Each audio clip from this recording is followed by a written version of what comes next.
Good morning, good afternoon, good evening, depending where you are watching me from.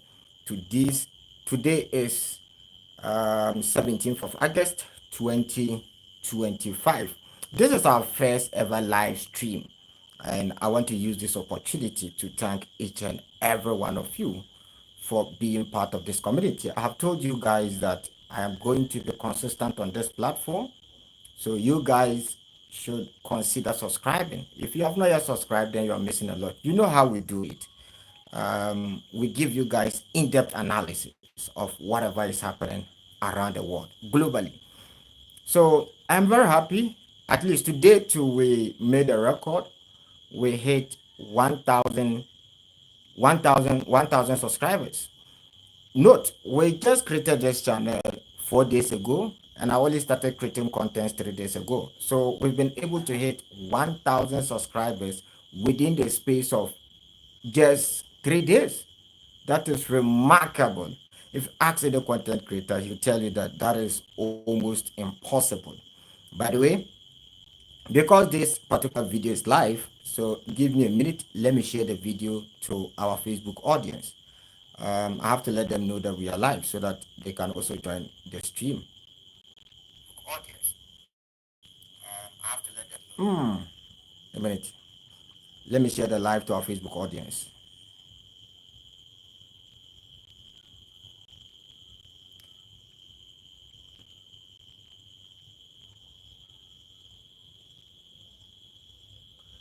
So those of you who are joining me live, please don't forget to hit on the like button. Don't forget to hit the like button. We are okay. Let me do it this way. Join me live right now. Good.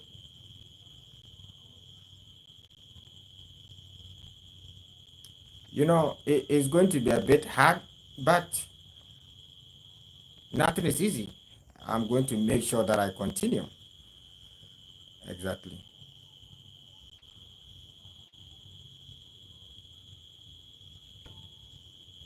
Okay, good.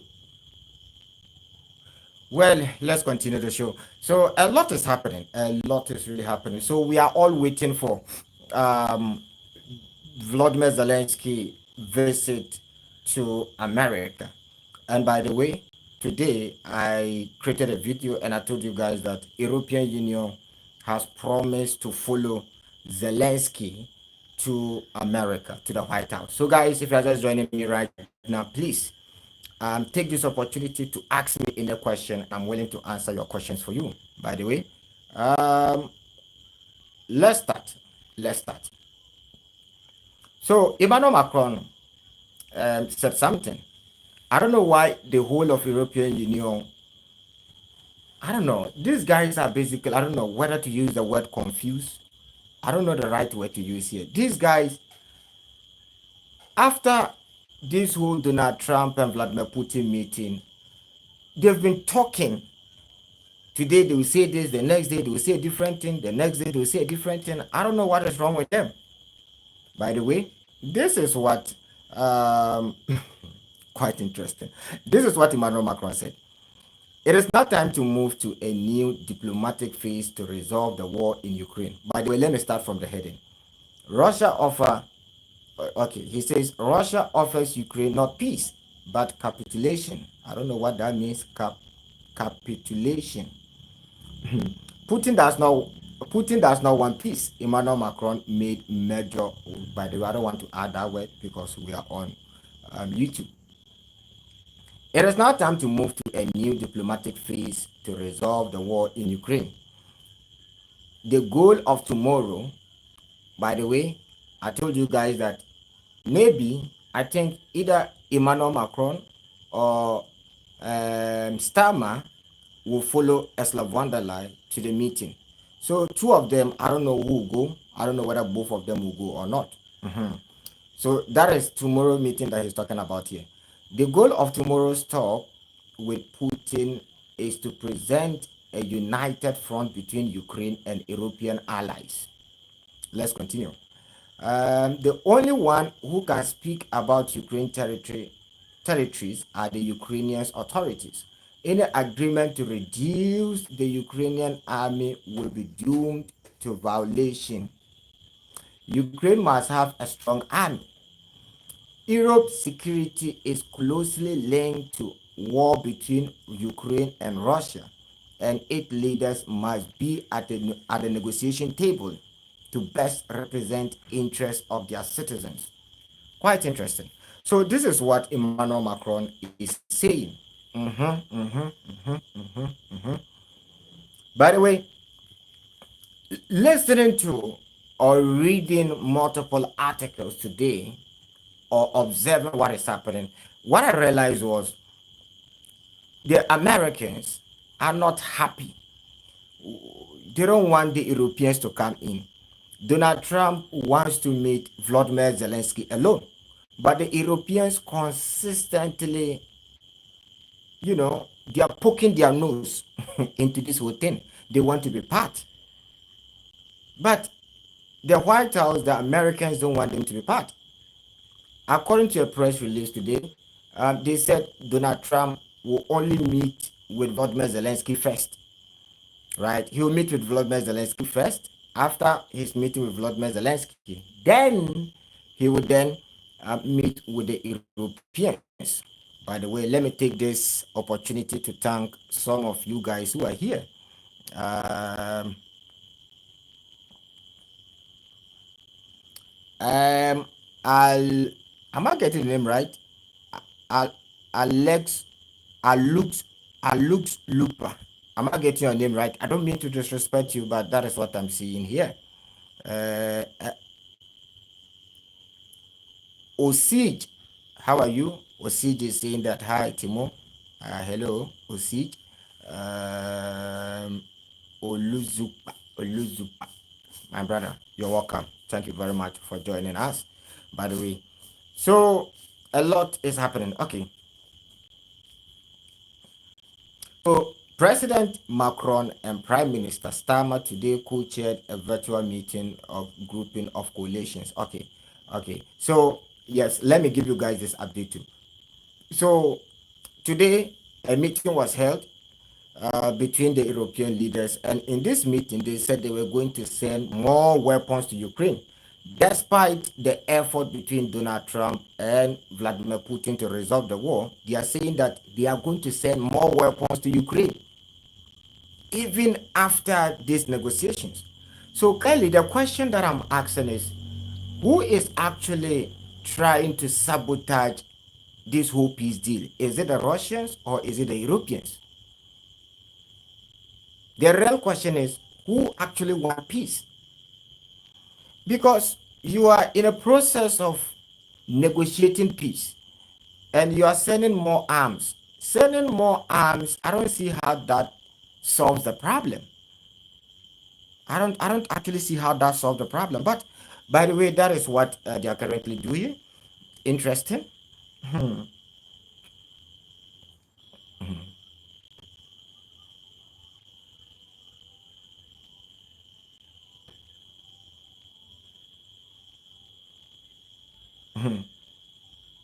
So this is what Zelensky said today. Uh, during their collation, just like I told you guys, they met today. It was virtual. You know, they had a meeting. These European leaders, and this is what Zelensky said. All members. Okay, let me start from here. Zelensky also proposed to conduct negotiations based on existing front lines. We need renegotiations, which means they can start where the front lines currently runs. The contact line is best line for negotiation. European support this. Thus, okay, let me continue from here. He made it clear that he is against handing over Donbass to Russia as condition for peace, which, according to media reports, Trump also supports. So Donald Trump support this during Trump and Putin meeting in Alaska. Vladimir Zelensky or the Ukrainians should hand over the whole of the Donbass region to Russia. as a condition for peace, and the Russians will withdraw some certain parts of, the front lines. And Vladimir Zelensky rejected this completely. He said he's not going to hand over any territory to Putin. And the European Union also support this. The European Union yesterday came out with a statement. They are against this. They said they strongly condemn any attempt by Putin or Donald Trump to give any new territory to the Russians. By the way, that is exactly what Vladimir Zelensky is confirming here. Interesting time ahead. Today, I don't know. I don't know whether to add this to the. Okay, I don't know whether I should speak about this. Dear YouTube, I beg you, please don't take down this video. So in one of my videos, the last video I recorded before this live stream, I showed you guys there is a video in that particular video. There is a small portion. I couldn't play the whole video because I was afraid maybe YouTube wouldn't be cool with that video. 40 Ukrainian trained soldiers who had been sent to the front line. They are sending them. So there were 40 in a bus, and out of the 40, 30 of them ran away. They don't want to go to the front lines. This has been a problem in Ukraine. Sometimes after recruiting the soldiers, some of them will run. By the way, if you are still watching the live, please hit on the like button. It is very, very important. Hit on the like button. Let's get the likes up. It is very, very important. Let's hit on the like button. Let's get the live going. Let's hit on the like button. By the way,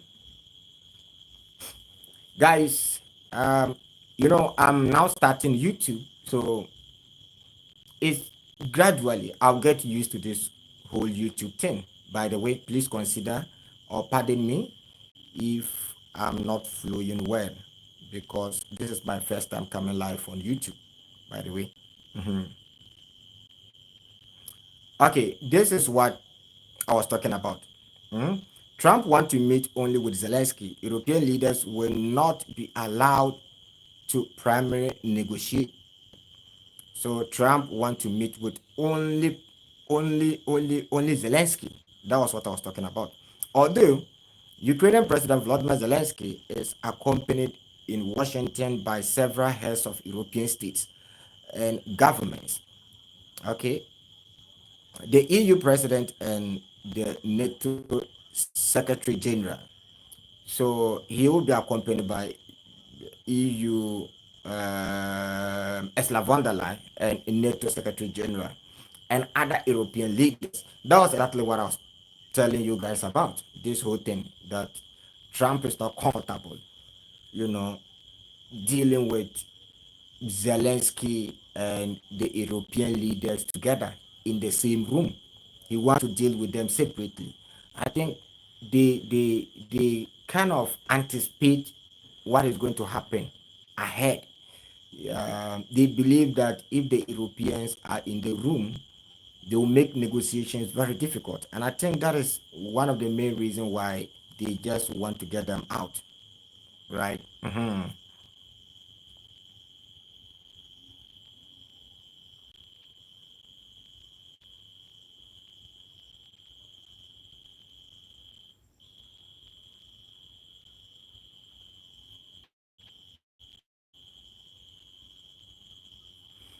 Okay.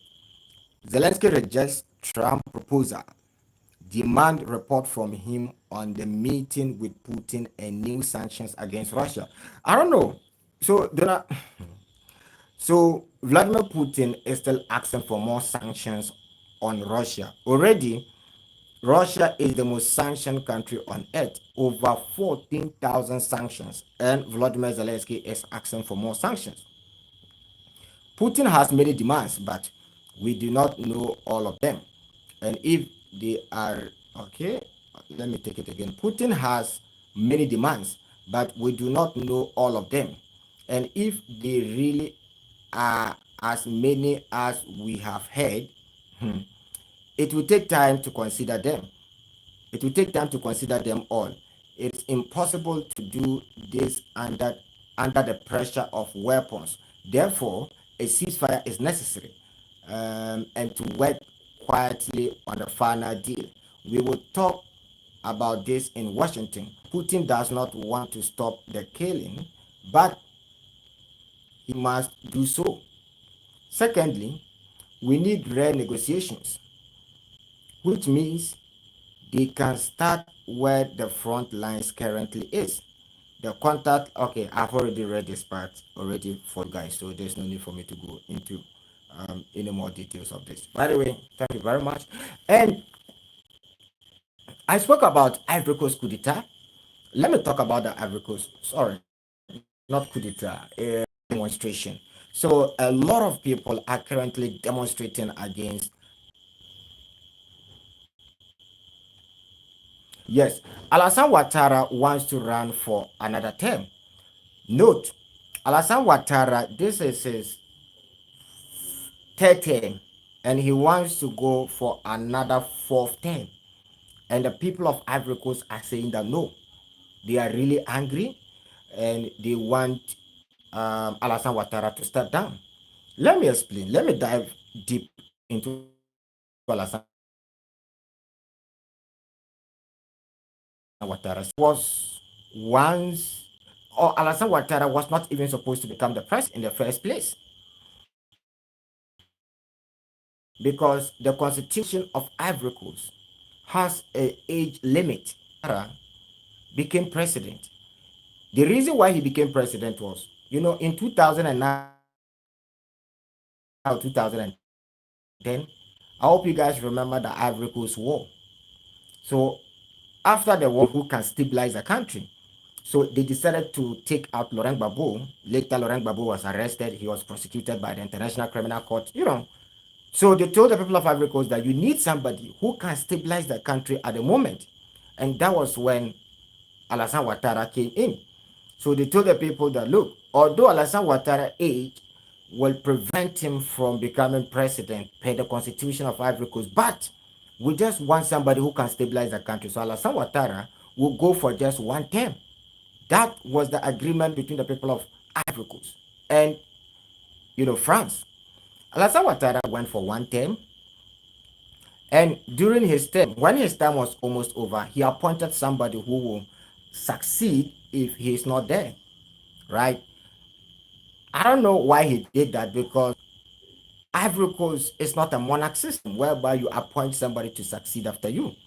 But he appointed somebody to take over if he's not around, because obviously his age wouldn't permit him to go for another more term.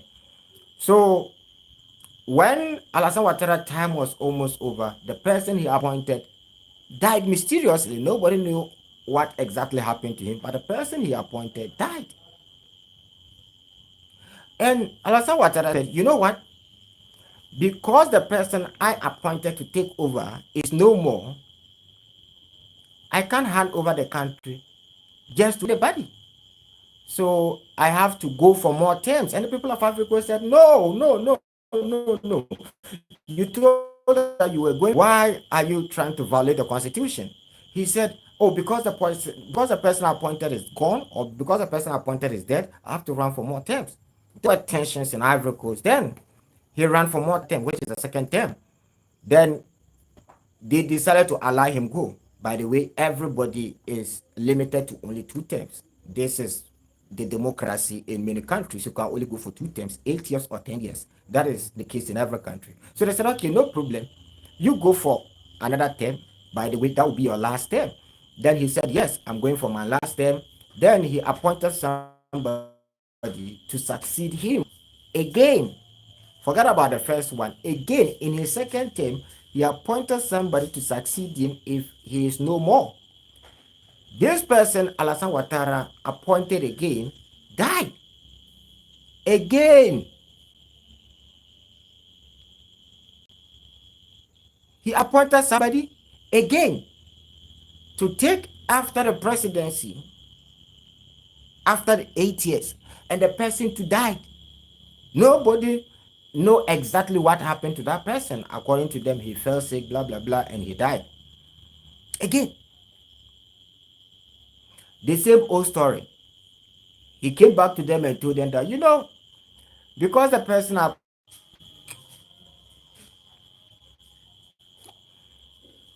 then he decided to go back.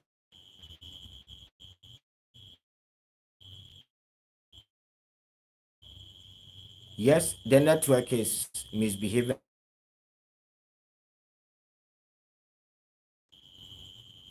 bit. There is a positive side of that, and there is a negative side of that. When you have one person ruling a country for a long term, there is positive side and negative part, right? When the people love you, it is okay to run for more terms because the people wants you to run for more terms. But in the case of Ivory Coast, Alassane Ouattara shouldn't be running for more terms. He's supposed to sit aside and allow someone else take over. He has refused. Now this is creating tension in Ivory Coast. That was the same system Alpha Conde did. I hope you guys remember Alpha Conde of Guinea Conakry. When Alpha Conde, the same, it is very similar. Alpha Conde was supposed to run for only 2 terms. Then, after he ran for the 2 terms, he decided to change the constitution. Then, ran for more terms. So, in his third term, that was when the coup d'etat in Guinea Conakry happened. Domboya took over from him in Guinea Conakry. The same thing is happening in Cameroon. Paul Biya is still running for more terms in Cameroon. Paul Biya has been in power for over 40 years. I don't know if the country belongs to him and he's planning to leave the country. Oh, African leaders. His son will likely take over. So they are now ruling Cameroon like a monarch system. I don't know how many of you know Cameroon very well, but Cameroon is divided into two. They have Francophone Cameroon and they have Anglophone Cameroon with different laws. So the same country with different laws governing them. For example, let me just cite an example. In in Francophone Cameroon, you are guilty of a crime till proven not so. But in Anglophone Cameroon, you are not guilty of a crime till proven so. You see, the same country with different laws. This guy has been in power for over 40 years. So you see, these African leaders who are old, who are supposed to sit aside for fresh brains to take over, they refuse to leave power. The people don't like them, yet they continue to force themselves in power. You see the problem? Oh, Survivor! Oh, Survivor just came in. Officer Survivor, you're welcome, my brother. I hope you're doing good. Mhm.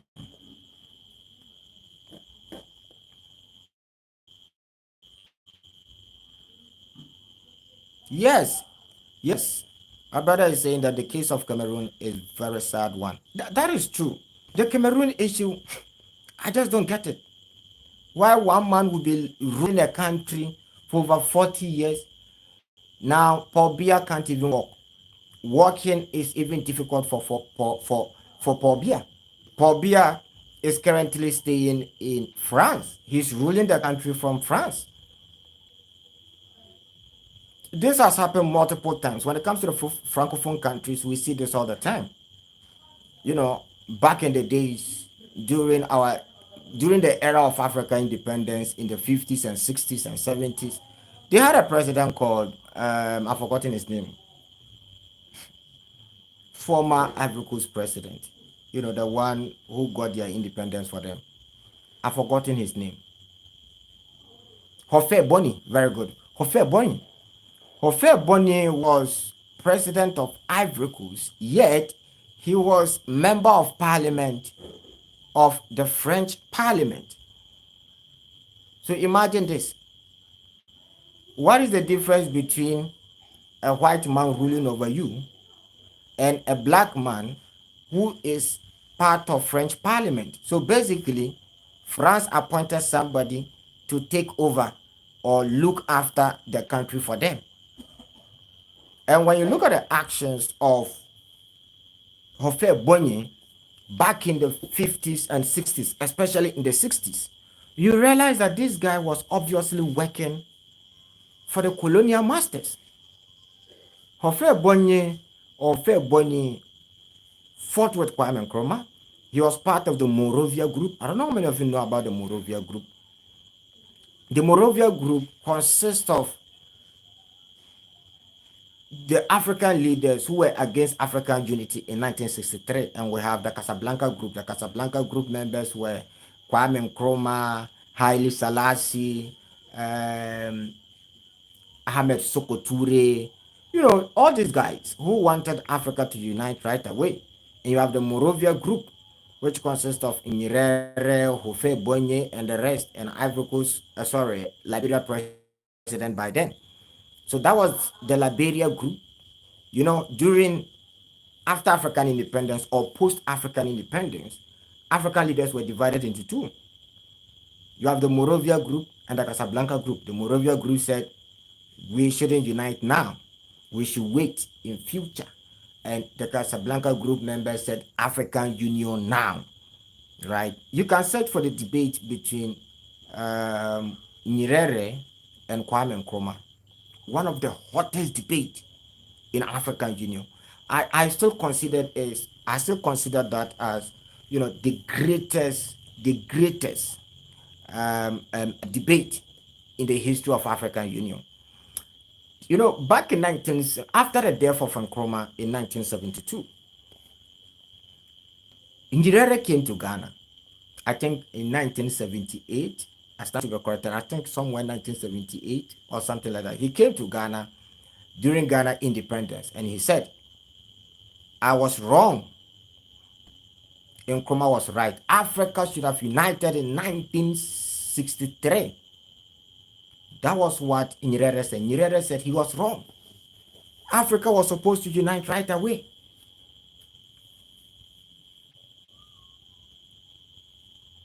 What they fail to realize, okay, I keep saying this, Nyerere is a good guy.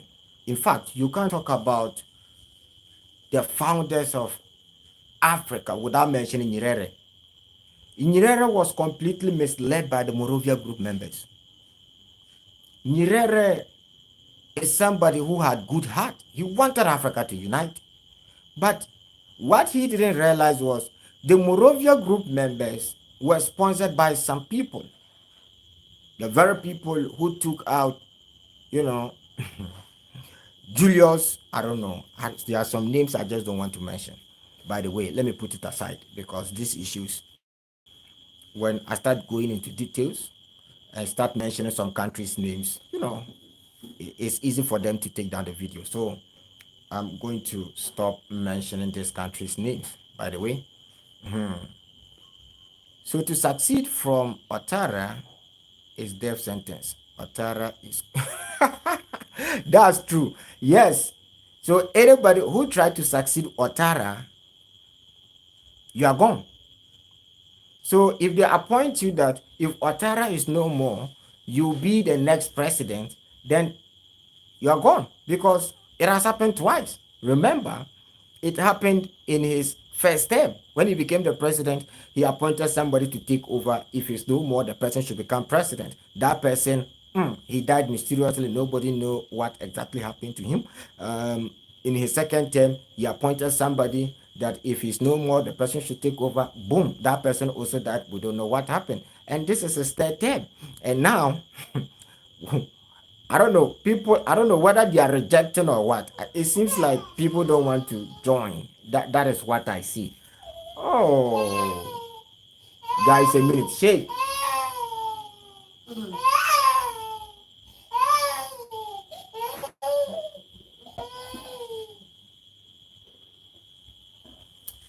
Guys, sorry. That's my small boy. He's crying, by the way. So to succeed, Ouattara is basically their sentence. You will not succeed him. You will definitely, you'll be gone. Right? Thank you very much. Nature is in the haha baby boy. Yes. He's sleeping. He just wake up and he started crying. By the way, Um,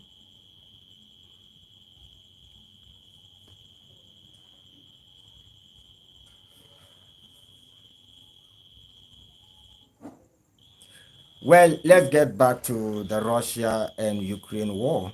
Yes, I've told you guys this before. You see, Odessa, Odessa is a problem. The Russians are going to take Odessa, whether they like it or not. Before they can establish a peace deal, the Russians will take Odessa at all costs. By the way, the Russians already control significant portion of Odessa. When you look at Odessa, this is where the Ukrainians ship their grains and other stuff, to other countries. That is where their port is located. It is located in Odessa.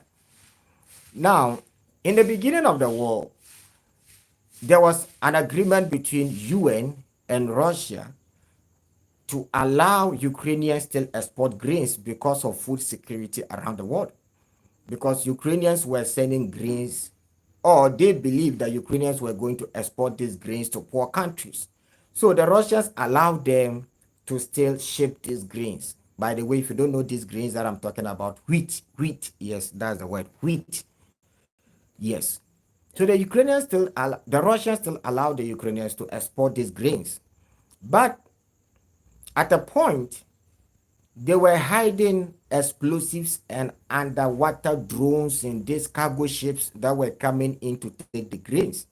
So they were attacking the Russian Black Sea fleet or their fleets in the sea. They were attacking them.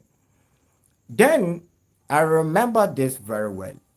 In early 2023, the Russians said they were not going to extend the deal. After the deal ended, the Russians said they are not going to exceed it again. No cargo ship should enter Odessa again. I hope you guys remember. So the Russians prevented any cargo ship from coming to Odessa. So the cargo ships which came in, they blew them up.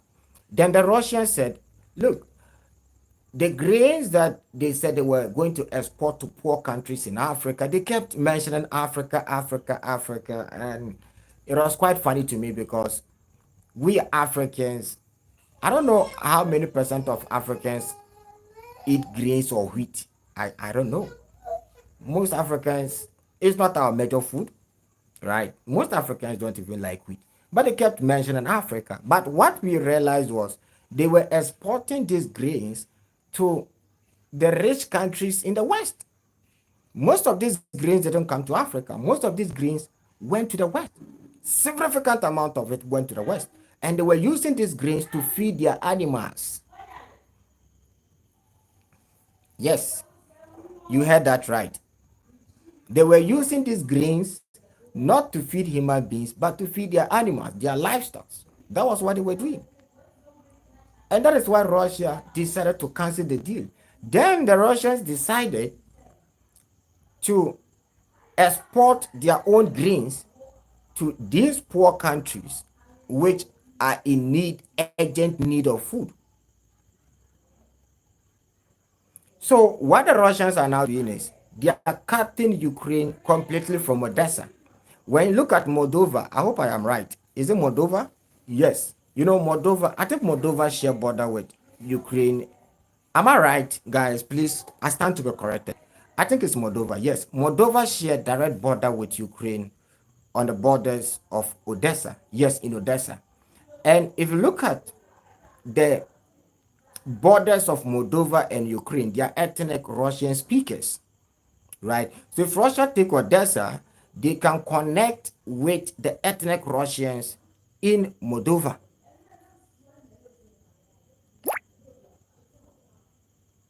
The Russians are scattered all over Eastern Europe. The reason why they are scattered all over Eastern Europe is because after the collapse of the USSR, after the collapse of the Soviet Union, most Russians ended up finding themselves in other countries.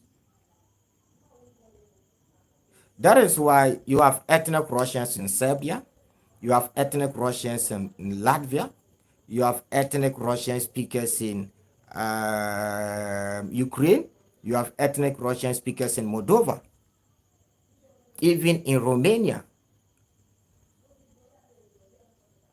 So after the collapse of the USSR, I think the Russians believed that there was no way that the Eastern European countries could do anything to them because they were once a family. So they entrusted some of their population in their hands. Russia is a big country.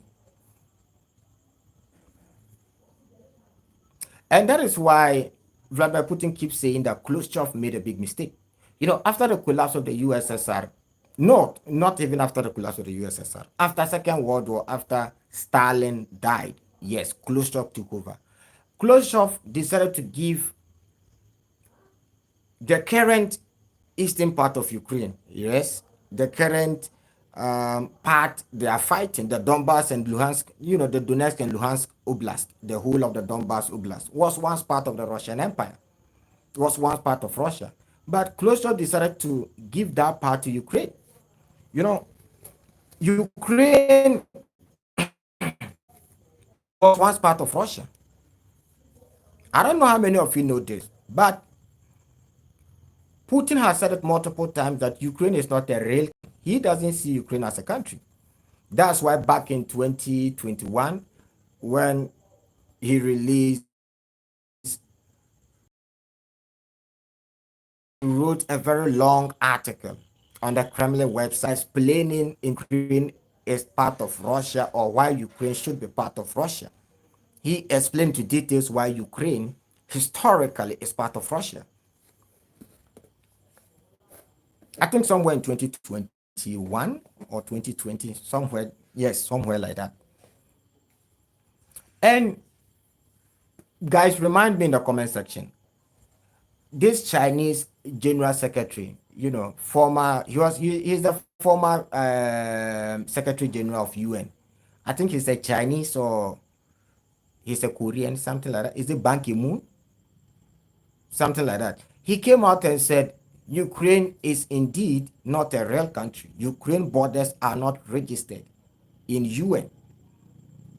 So Ukraine is a combination of different countries' territory. You see, the Russians decided to make Ukraine who they are today. So when you look at Ukraine, the eastern side, you have ethnic Russian speakers. When you go up there, their border with Poland, there is a big chunk of Poland land, which the Russians gave it to the Ukrainians. That is why in the beginning of the war, Poland actually wanted to take back these lands. And when you look at their border with Hungary, you have ethnic Hungarians who are in Ukraine. That part too, the Russians took some part of Hungary land and they also gave it to Ukraine. So Ukraine is big because the Russians decided to make it big. In the era of the USSR, they gave a lot of territories to Ukraine. Many of you don't realize this, but Ukraine is the second biggest country in Europe. It's South Korea, right? Thank you very much. Ban Ki-moon. Thank you. Thank you. Adiyemi. Oh, Adiyemi. Adiyemi.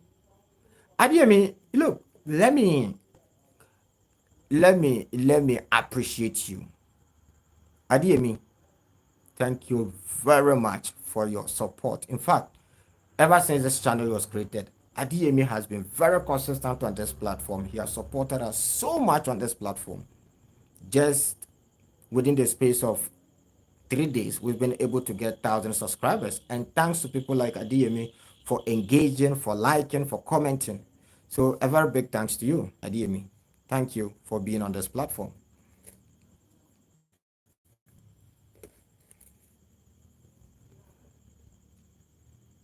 Yes.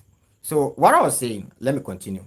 So Ban Ki-moon, yes, thank you very much. Ban Ki-moon once said Ukraine is not a real country. And Ukraine is this big because they are ethnic, or there are a lot of countries, territories that the Russians took and they gave it to the Ukrainians. That is a fact.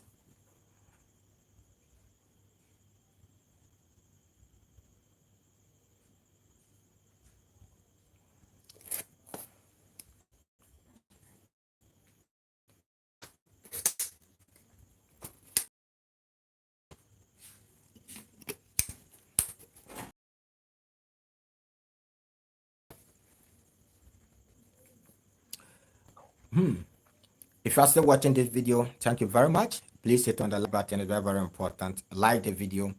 And obviously, this will help a lot of people to join the live stream. Thank you very much. It's not easy to do this on YouTube, but I have promised you guys that I'm going to be consistent. I am going to dedicate everything to this channel. So please consider supporting this channel by engaging, by liking, by commenting, by viewing our videos. You are helping us. Thank you very much.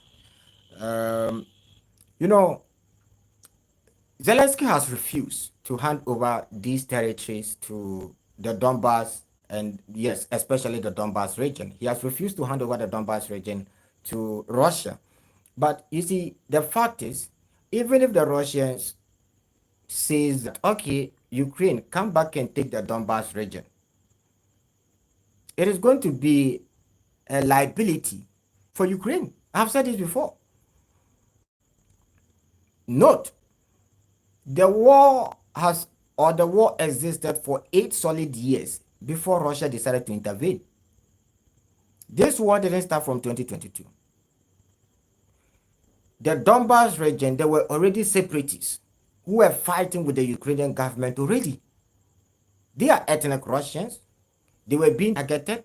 The Ukrainian government under Poroshenko. So Poroshenko started this. Poroshenko said, before they allow the Donbass region to actually have peace, they must denounce their ethnicity, which is the Russian language, and take a Ukrainian identity.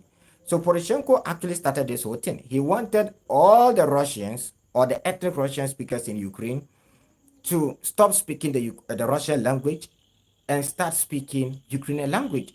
That was what actually started this war back in 2014 or so. That started the war.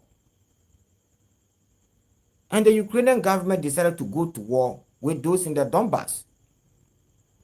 So they were already fighting. And they called on Russia several times to come and support them back in 2014, if you guys remember.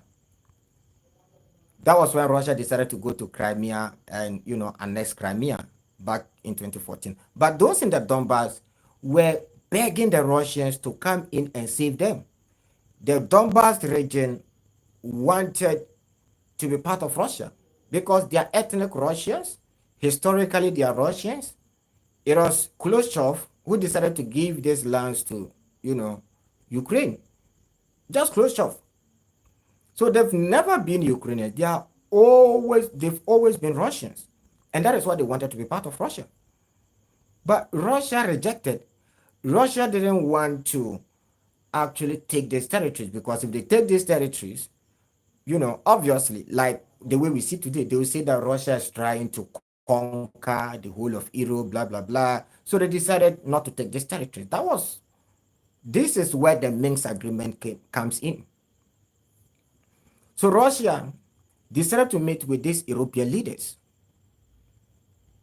especially France and Germany.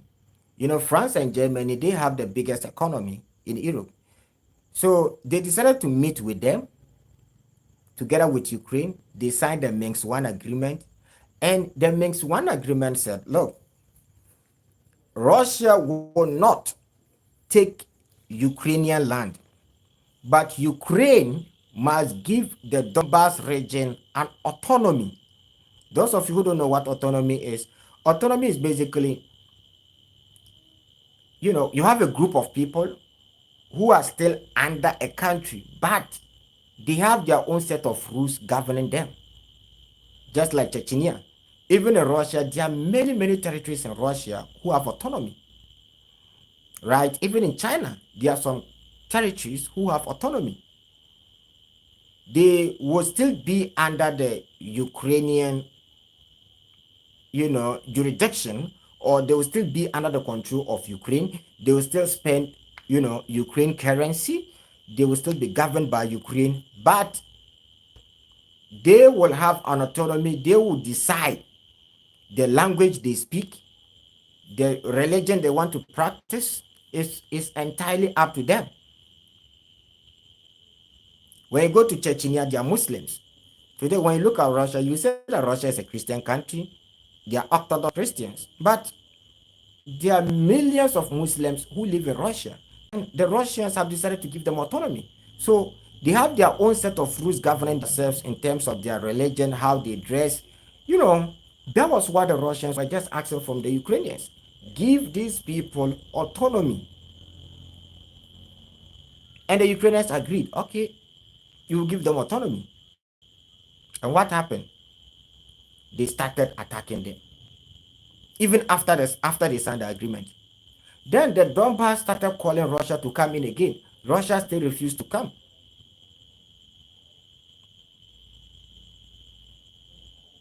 And things escalated. And they have to sit again.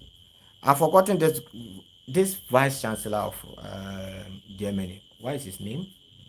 I've forgotten her name. This lady. She played a very crucial role in the Minsk II agreement. Please remind me in the comment section. This lady who was Germany vice chancellor, you know, back in 2016, I think 16 and 17, she was the vice chancellor.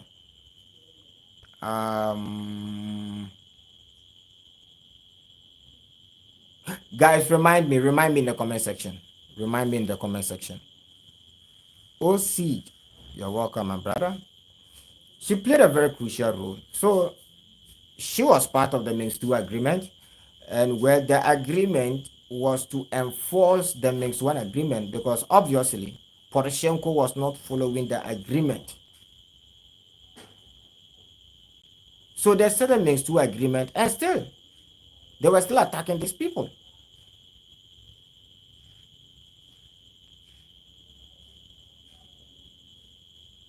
Very good.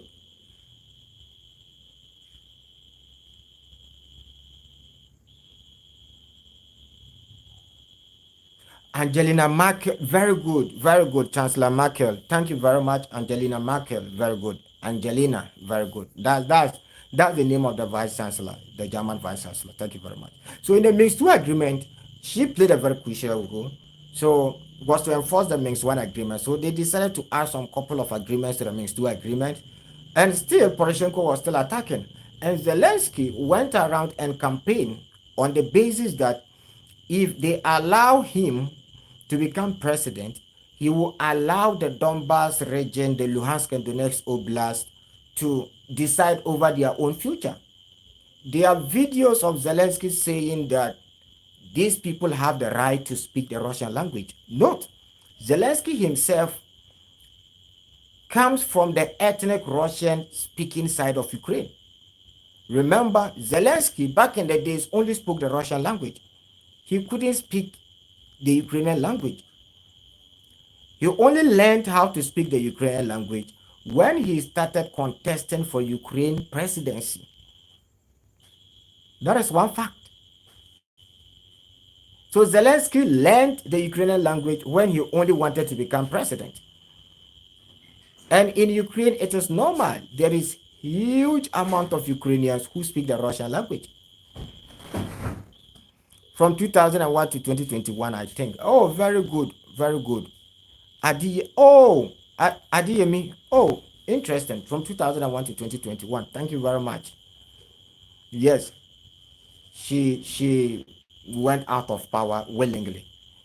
Yes, that's good. Thank you very much. And she also said that, yes, Angelina said she only agreed to the Minsk II agreement because they wanted to buy time for Ukraine, which Vladimir Putin later came out and said he's very disappointed in Angelina Merkel for saying that they only agreed to the Minsk II agreement just to buy time so that they can rearm Ukraine, because he said back in 2014-16 Ukraine military was not in good shape to fight the Russians. So they decided to actually buy time for the Ukrainians in order for them to fight in future against the Russians. That was what she said.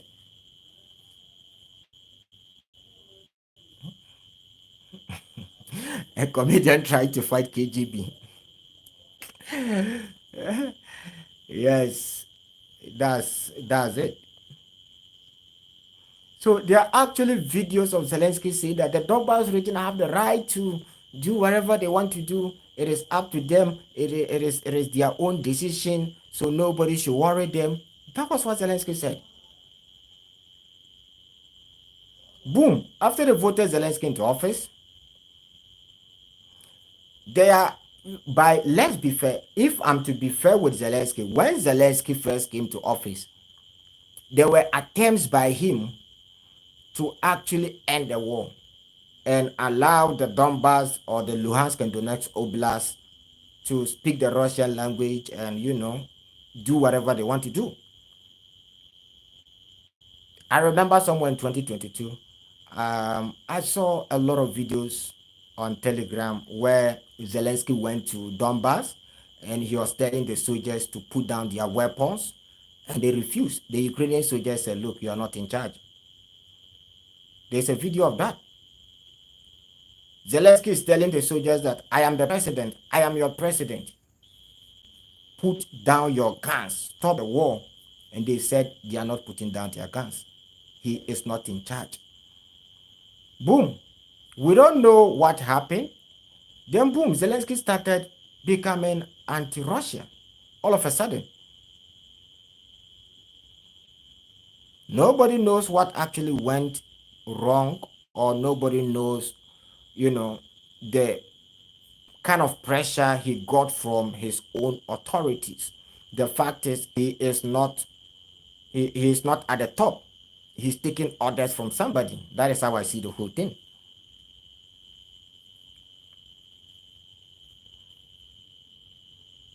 We don't know what actually went wrong. Then he started going in the path of Poroshenko, which is, I don't know, that started this whole thing.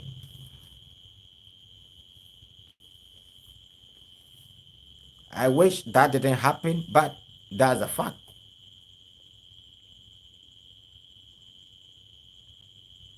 So even in 2022, the Russians sent a lot of their diplomats to Washington, D.C. to solve this problem once and for all. The Russians were crying day and night. But the point is, by then, nobody was hearing their cries. We outside, we didn't see what was actually happening behind closed doors. But the Russians in 2022 did everything possible to actually negotiate this whole thing peacefully. They wanted to negotiate this whole thing without war. They went to America several times, but the Americans rejected. They armed Ukraine. The night before the Russians invaded Kiev, how many of you watched Vladimir Putin's speech? I think I have to go back and get some of these videos for you guys to watch. I'll do that. I don't know how many of you watched that speech. When he spoke to the Russians the night before the invasion, he told them that they are coming for his government. Note, the night before the Russians invaded, the Ukrainians had already prepared to attack Crimea. Note, the Ukrainians were trying to take Crimea back from the Russians. You see how funny it is? Back in the days, the Ukrainians only lost Crimea. And in their attempt to take back Crimea, they have now lost 4 regions. So when they were preparing to attack Crimea, the Russians wrote to UN. In the UN, we call something preemptive strike. Yes, preemptive strike. When a country is planning to attack you, if you have evidence that your enemy is trying to attack you, you have the right to attack your enemy first. It is called preemptive strike. Yes, so the Russians wrote to the UN detailing everything before they went. So people don't see what went, when it comes to this, people don't see the efforts the Russians put in before they decided to attack. They make it look like The Ukrainians were on their own. They did nothing wrong. And the Russians just wake up one day and decided to just invade them. How is this possible?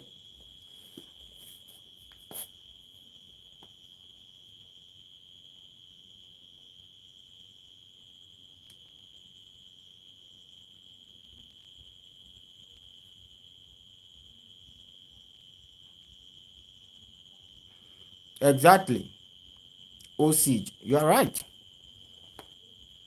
Osage Equam. I agree with you. The Russians have gone out of their way to make peace. That was a mistake because they eventually were forced to intervene militarily. Exactly. People don't see the effort the Russians put in to prevent this war, but they were basically forced into this war. And I've said this before, the military industrial complex is the greatest enemy of this world. The military industrial complex benefits from war. You guys should think about this. Today we hear them producing this weapon, the next day we hear them modernizing this weapon, that weapon. The question is, why are they building all these weapons? Where are they getting the money to build all these weapons? And note, most of this military industrial complex are private owned. In Russia, the military industrial complex is owned by the government. But in the West and America, the military industrial complex is owned by individuals. And you think somebody will wake up, spend billions of dollars to produce a weapon when he can't sell that weapon? Who will do that? Nobody. So they produce these weapons, then they instigate wars, because if there's war, they will sell these weapons. They can only sell their weapons when there is war. That is a fact. Look at the ongoing war in Ukraine. Where is Ukraine getting their weapons from? You get it? I don't want to mention the name. You know where Ukraine is getting their weapons from. So the government is loaning money to Ukraine, but the Ukrainians have to send the money back to this country. Then they will buy these weapons in that country and send it to Ukraine. I don't want to mention the name of the country. You guys are smart. You know what I'm talking about. I'm being very cautious.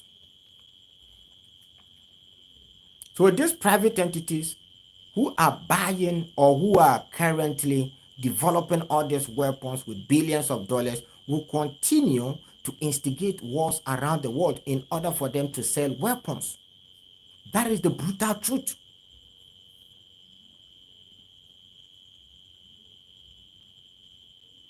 They are our number one enemy.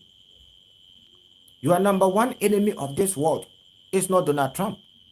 The number one enemy of this world is not, Vladimir Putin. The number one enemy of this world is those who are producing the weapons, who are selling the weapons. If they are not customers, who will buy or who will waste his time to produce weapons? They are building these billions of weapons because somebody will buy. They know where these weapons will end. They know where these weapons are going. It is a sad tragedy for the whole world. Kayana, hello, how are you doing? So guys, if you are still watching the video, please hit on the like button. It's very, very important. By the way, before I go, I want to take some 1 or 2 questions from you guys. If you have any question, please let me know in the comment section. Any question? If you have any question for Timo Media, let me know in the comment section and I will answer. One of the main reasons why I am streaming this live, or I want to start streaming live here, is to give you guys an opportunity to ask me questions, because I just post these videos. So sometimes some people want to ask questions, but Obviously, I can't respond to every comment, or I can't see everybody's comment, or I can't, yes, obviously, I can't create videos about all the comments that I see.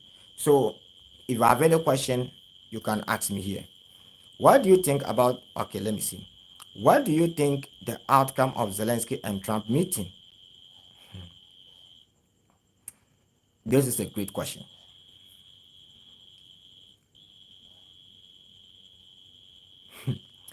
You see, I've thought about this afternoon. I was thinking about this. I've really thought about it. I think the outcome will be nasty. I don't see them having a good deal. I see them fighting. I think these guys are not going to agree on anything because President Trump believes that Ukraine should hand over the territories that Russia has already annexed to the Russians in exchange for the Russians will not attack or take new territories again. Today I was watching one video posted on Slaviangrad. Um, I think CNN or Fox News, one of them. I don't know when this video was created, but one of the negotiators who was in the room during the negotiation between Trump and Putin, he said, in the deal, Russia must sign. Like in the deal, part of the deal was Russia must sign and promise that they will not attack Ukraine new territories. So they will give the territories that Russia has already annexed to the Russians, but Russia cannot take new territories. And Russia must also promise that they are not going to attack any Western European country. So Ukraine is also against giving the territories that Russia has already annexed to Russia. And President Trump also supports the idea that the territories that Russia has already annexed, Russia should take it. President Trump agrees with that. He supports that. But the Europeans claim that if they allow Putin to take these territories, it's a victory for Putin.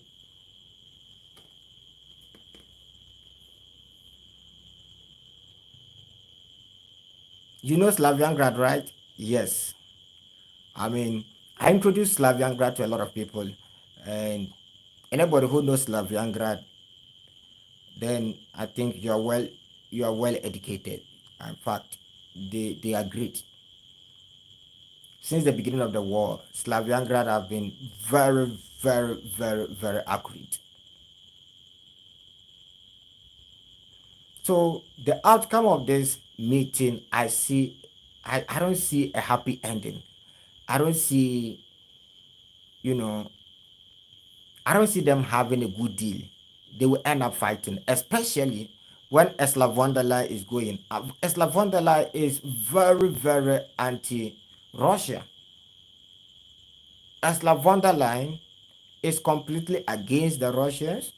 He he has oh I just don't see a happy ending to this war to this meeting. These guys are going to fight. That's what I see.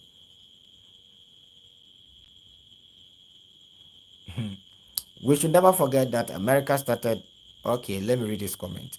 Equam is saying that we should never forget America started the war between Ukraine and Russia. Um, that's true, but obviously, we are on their platform, so there are some words I just don't want to use here. These guys are going to fight. I mean, obviously, and I predicted this. I quite remember somewhere in 2022 when I started talking about this whole thing. I told you guys on TikTok that I predict that at the later part of this war, the Europeans and the Americans are going to fight. I told you guys that they will have different goals. And I was 100% damn right. I saw this coming. I saw the Europeans and the Americans fighting way back in 2022. Today, it is obvious the Europeans, obviously, they are against American decisions completely. Now, it is obvious that Donald Trump is siding with Vladimir Putin. And I think one of the main reasons why Western Europeans are very concerned is if they allow Putin to take these territories in Ukraine, what are they going to tell their people? What are they going to tell them? If Putin takes these territories, it's 100% victory for Russia. It's 100% victory for Putin. They told their people that let's sanction Russia and everything will be good. They sanction Russia. Today, what is happening? Today, the Russians have good economy, more than almost every Western Europe country you could possibly think about. Yes, Germany have great economy. France have great economy, but when you look at the future of these two countries, it's not bright. Things continue to decline. Germany is retrogressing at a very fast pace. Russia was not part of G7 before this war started. Today, when I talk about top 7 biggest economies in the world, the Russian economy is part. Back in the days, the Russians used to give Germany cheap oil. So Germany was producing all this stuff we see in the world because they were getting cheap oil from the Russians. Let's not forget that Russia contribution has played a very key role in Germany's success. Germany is where they are today with the support of Russia. Let us not forget about that. After Second World War, let me remind everybody, after First World War, the Allies, those who won the war, the Americans and France and Britain, decided to sanction Germany economically. So Germany or the Germans were struggling.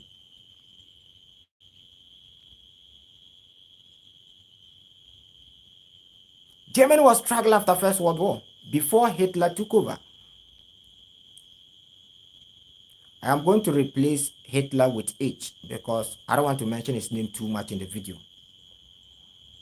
So when Mr. H took over, he decided to make the Allies who won First World War his number one enemy. Remember, he attacked the British, he attacked France, he took some of the territories they took from them during First World War. So First World War sanctions gave birth to Second World War. Let us not forget about that. Even German colonies they had in Africa here was taken away from them. In Africa here, typical example is Togo. Togo was once a German colony. After they lost the First World War, the British and France decided to divide Togo into two. And we had Western Togoland and Eastern Togoland. So Western Togoland was taken by the British and the Eastern Togoland was taken by the French. So the Eastern Togoland today is called Togo. And the Western Togoland decided to join the Gold Coast. That is the Volta region of Ghana. Remember, back in the days, some part of Volta region and modern day Togo, they used to be one country. But because Germany lost First World War, they took away, even their colonies in Africa here, they took away from the Germans. And that created the hatred and eventually led to Second World War.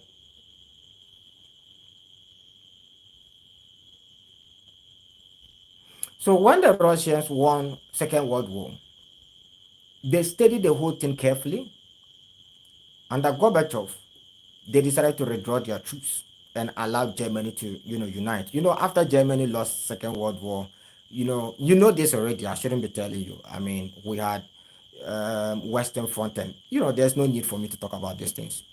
I know you guys you already know about these things. So the Russians said, look, we don't want to sanction Germany the way you guys did in First World War.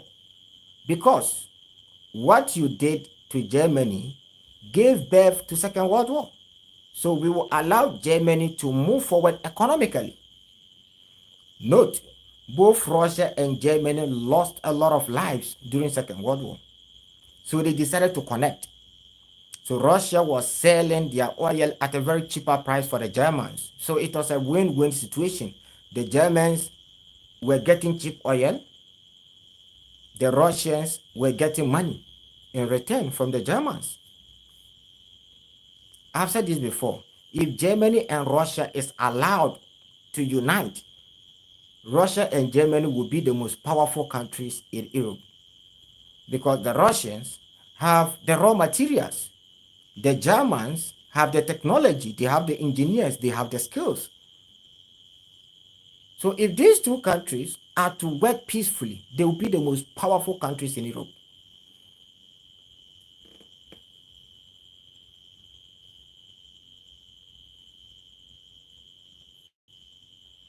Oh, Adiyemi is saying that, let me do this. Let me read this. Territories that were taken from Germany are referred to as trust territories in the UN. Oh, wow, I didn't know that. Thank you very much. Adiyemi is saying that the Americans would make it. Oh, I understand that. Medium, yes. Medium too has been somebody who has been supporting this platform ever since we launched the platform. Medium, thank you very much for supporting this platform. I have seen you. Those who comment, especially once we are still small like this, I have taken notice of you. I know all of you. And you are very special to me, because without your support today, we can't grow big. I don't know what will happen in future. One day this channel will become big. But those of you who started this channel with me, I'll never forget you. Trust me. If you know me very well on TikTok, even on TikTok, there are some people, no matter what, I respond to their comments. They are the people who started TikTok with me.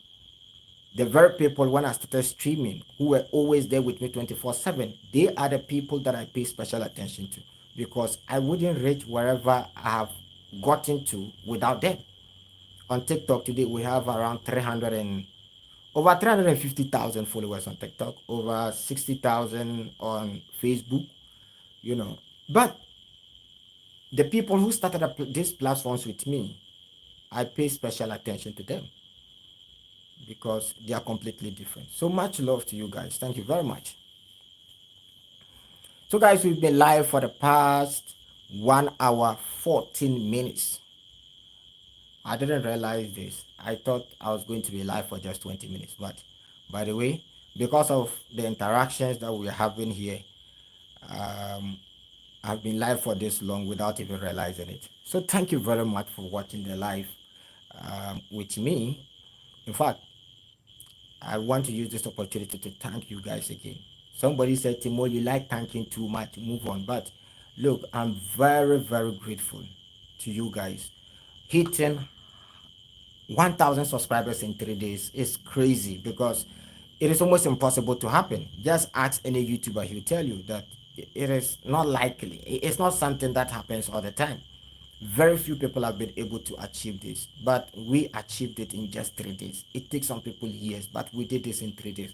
And I want to say a big thanks to you guys. Much, much, much, much love to you. Kayana, I hope you're doing well. Thank you very much, Kayana. Adiyemi, you're welcome. Thank you very much, Adiyemi, for your support. Ekwam, thank you very much for your endless support, Ekwam. Who again? Yes, you are the guys. Yes. So guys, I think we should end the video here. We've been live for over 1 hour now, almost 1 hour 20 minutes. 1 hour, so exactly 1 hour 60 minutes, almost 1 hour 20 minutes. I mean, that is huge. So guys, I am out. See you guys in the next episode.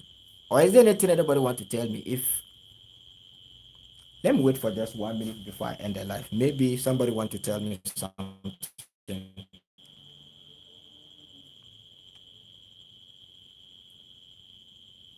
Equam. Thank you, Equam. Okay, good. Once there's nothing, to say, then guys, let me end the live here.